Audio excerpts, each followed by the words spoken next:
In today's video, I'm going to teach you how to create an AWS Lambda function in just 5 minutes. If you're ready to join the world of serverless computing, this video is just for you. We're going to dive right into the AWS Management Console, so it's best to have your credentials ready. So let's kick things off by opening up your preferred web browser. Once you're there, type AWS into the search bar. This will take you to the AWS homepage where you can log into your account. Make sure to have your login information handy, as you'll need it to access the management console. Once you're logged in, head over to the search bar at the top of the AWS Management Console. Type in Lambda and select the Lambda service from the drop-down suggestions. This action will take you to the Lambda dashboard, where all the magic happens.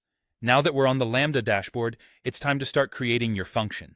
You'll want to look for a button that says Create Function. Go ahead and click on it. You'll be presented with a few options, but the one we're interested in is Author from Scratch. This allows you to build a function tailored to your specific needs. Next, you'll need to enter a unique function name.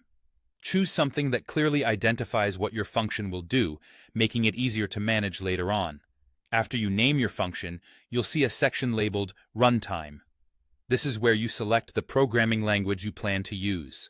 AWS offers a robust selection including Python, Node.js, and Java, among others.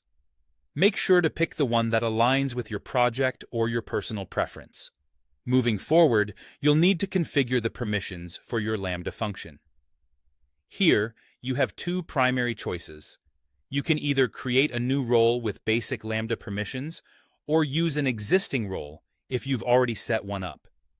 If you're opting to create a new role, AWS offers a convenient option to Create New Role from Templates, by which you can select predefined policy templates that suit your needs. This step is crucial as it dictates what resources your Lambda function can access. After you have everything filled out, take a moment to review your choices, ensuring everything is correctly set up. Once you're satisfied, click on the Create Function button. And there you have it. Your AWS Lambda function is now created and ready for action. Remember, the beauty of AWS Lambda lies in its ability to run your code without the hassle of server management, allowing you to focus solely on building your applications.